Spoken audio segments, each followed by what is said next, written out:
धीरज आर्यन को ऊपर से नीचे तक देखने लगा।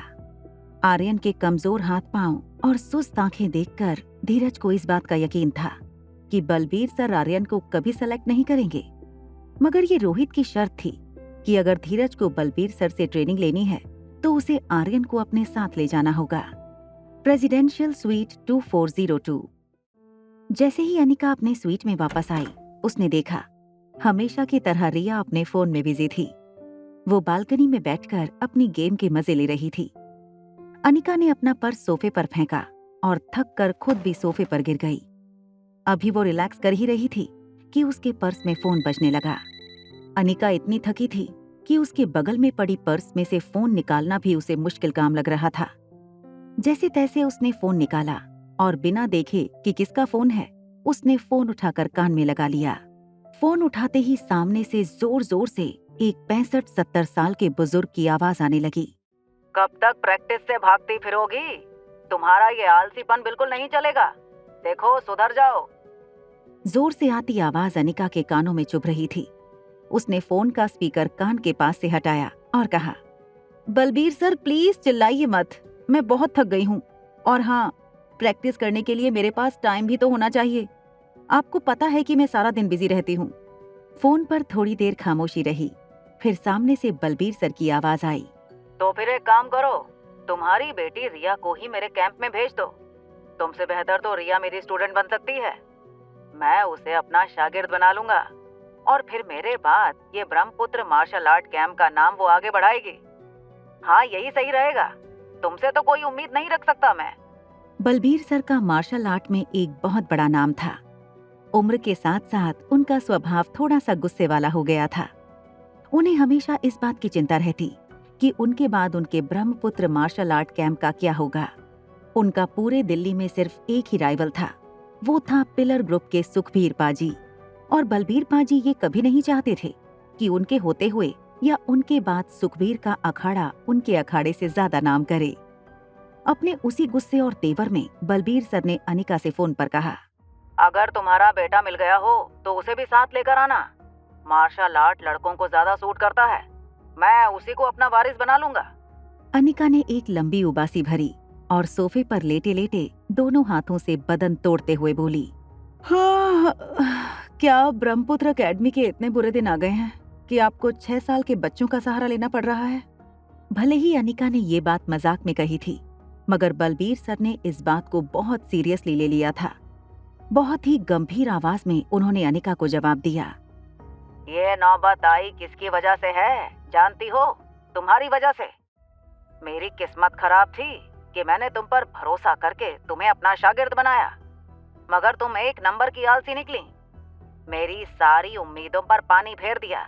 और उस सुखबीर को देखो कैसे माथा ऊंचा करके रोज मुझे टशन देता है। हमारी एकेडमी का कोई स्टूडेंट उनके एकेडमी के स्टूडेंट्स का मुकाबला ही नहीं कर सकता। अरे एक टाइम था जब वो पिलर एकेडमी वाले हमारी एकेडमी के बच्चों से इतना डरते थे कि कभी रास्ते में मिल जाएं तो वो अपना रास्ता बदल लेते थे। और आज हालात बिल्कुल उल्टे हो गए हैं, और ये सब तुम्हारी वजह से। अनिका बेटा, अगर थोड़ा सा वक्त निकाल कर तुम आ सको तो आ जाओ, तो हो जाए एक एक हाथ उनके स्टूडेंट्स के साथ। मुझे पता है कि तुम ही हो जो उन्हें मजा चखा सकती हो। अनिका जानती थी कि बलबीर पाजी की उम्र अब ढलने लगी थी और इसलिए बदले की भावना उनमें अब कुछ ज्यादा ही तेज हो गई थी। अनिका ने उन्हें प्यार से समझाते हुए कहा, आई एम सॉरी, मैंने कहा ना आपसे मैं नहीं लड़ सकती।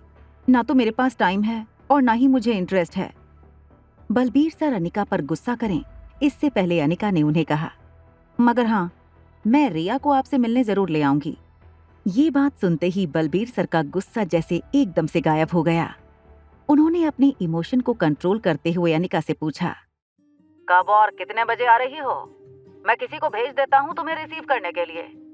अनिका हंसते हुए बोली, बलबीर सर, मैं कोई बच्ची नहीं हूँ, मैं खुद आ जाऊंगी रिया को लेकर।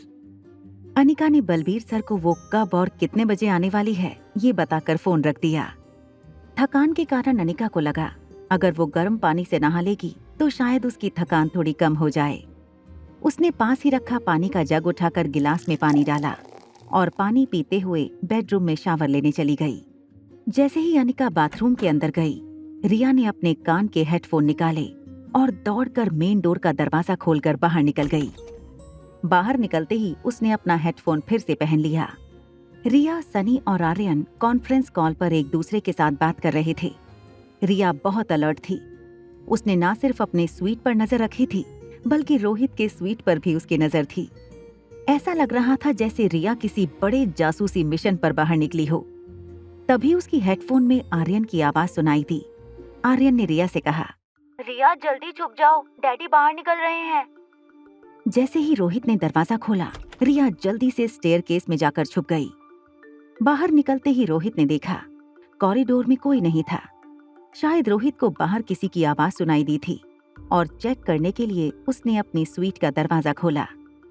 जब उसने देखा कि बाहर कोई नहीं था, तो वो दरवाजा बंद करके फिर से अपने स्वीट में जाने लगा। तभी उसे अपने दरवाजे के बाहर एक नोट मिला।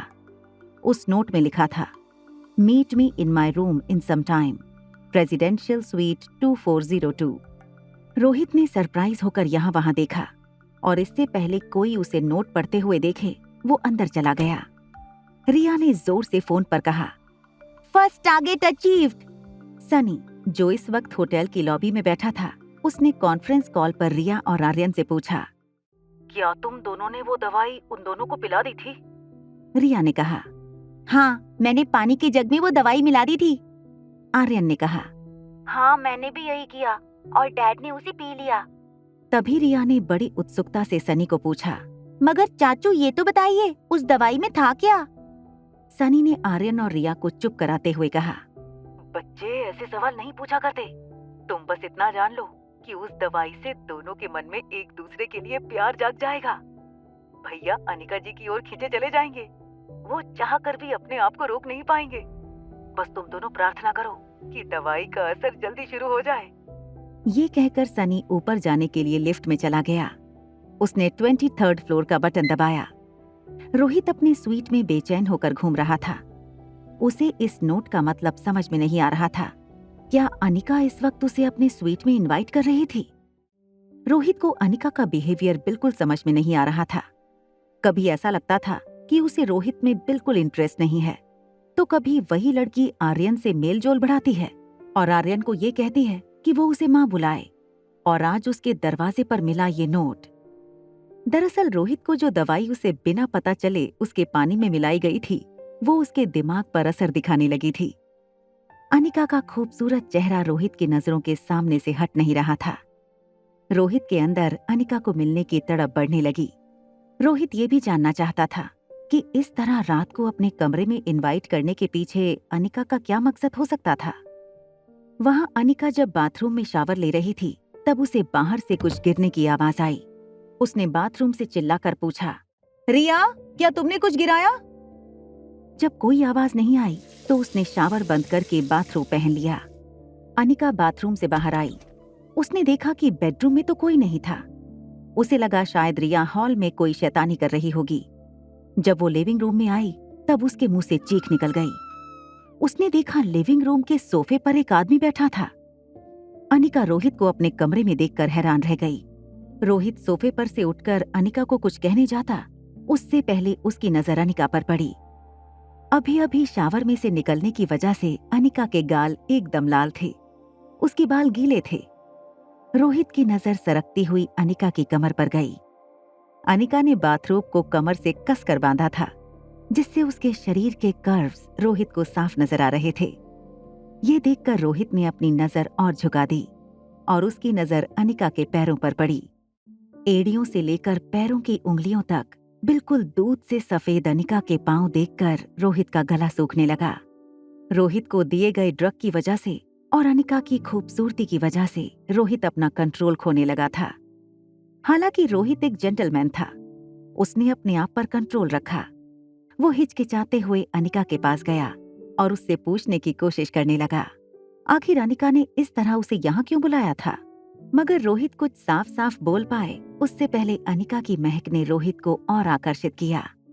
रोहित को इस तरह पास आते देख अनिका बेहद घबरा गई थी।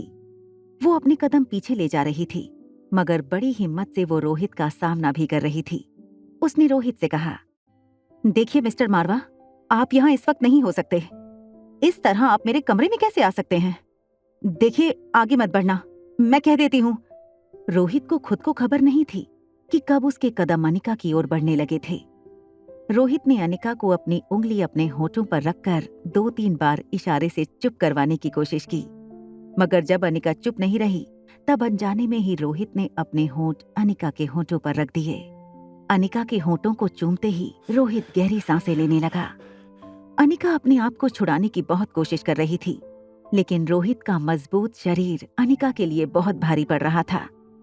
तभी अनिका ने रोहित की टांगों के बीच में जोर से एक लात मारी। रोहित उसी पल घुटनों के बल नीचे गिरा। अनिका अपने आप को छुड़ाकर दूर जाने लगी। रोहित तुरंत अपने आप को संभालते हुए अनिका से कहने लगा, इस तरह मुझ पर हमला करने का क्या मतलब है? खुद ही इस तरह रात को मुझे अपने कमरे में बुलाती हो, और फिर ये सलूक। What is wrong with you? Rohit के मुंह से ये सुनने के बाद अनिका ने चीख कर रोहित से कहा, what is wrong with you mister Marwah? आप जानते भी हो आप क्या कर रहे हो? रोहित ने एक हाथ से अनिका का एक हाथ पकड़ने की कोशिश की। तभी अनिका ने कराटे का एक दाव लगाते हुए रोहित के हाथ को पछाड़ दिया। रोहित ये देखकर सरप्राइज हो गया कि अनिका कराटे के इतने अच्छे दाव पेच जानती थी। रोहित भी पीछे हटने वालों में से नहीं था।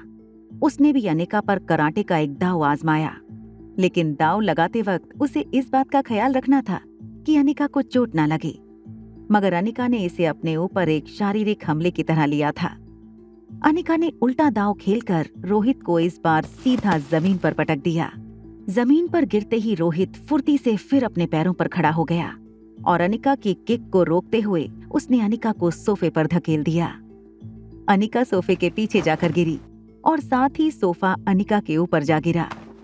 सोफे पर लगी हुई कुशनिंग की वजह से अनिका को चोट नहीं लगी, मगर सोफे के नीचे से निकलते हुए अनिका ने इस बार दोनों हाथों को क्रॉस करते हुए रोहित के गले पर एक जोरदार हमला किया।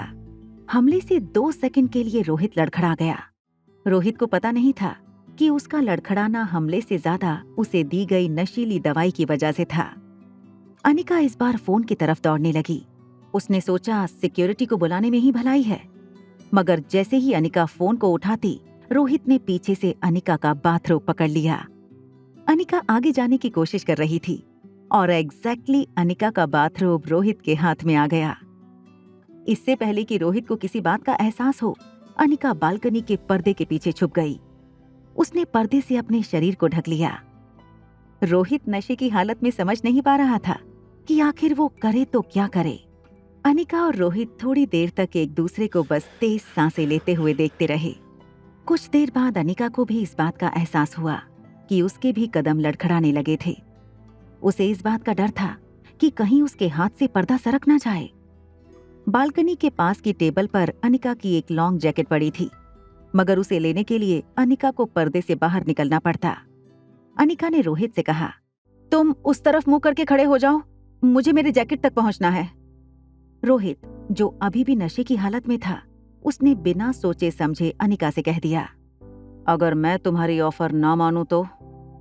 अनिका ने गुस्से में रोहित को जवाब दिया, तो इतना समझ लेना कि तुम इस रूम के बाहर जिंदा नहीं जा पाओगे। एक लड़की के मुंह से ऐसी धमकी सुनकर रोहित को महसूस हुआ कि उसे अपने आप को अब संभालना चाहिए। रोहित जब अनिका की ओर पीट करके खड़ा हुआ तो अनिका धीरे से पर्दे से बाहर निकली और उसने अपना लॉन्ग ओवरकोट पहन लिया। कोट पहनते वक्त अनिका की नजर रोहित पर गड़ी हुई थी। उसने देखा कि रोहित के पांव लड़खड़ा रहे थे। तब अनिका ने रोहित से कहा, अच्छा तो तुम्हें भी किसी ने ड्रग किया है? अनिका की ये बात सुनकर रोहित हैरानी से अनिका को देखने लगा। एक लड़की को देखा तो के सारे एपिसोड्स को सुनने के लिए डिस्क्रिप्शन में दी हुई लिंक से डाउनलोड कीजिए पॉकेट FM ऐप।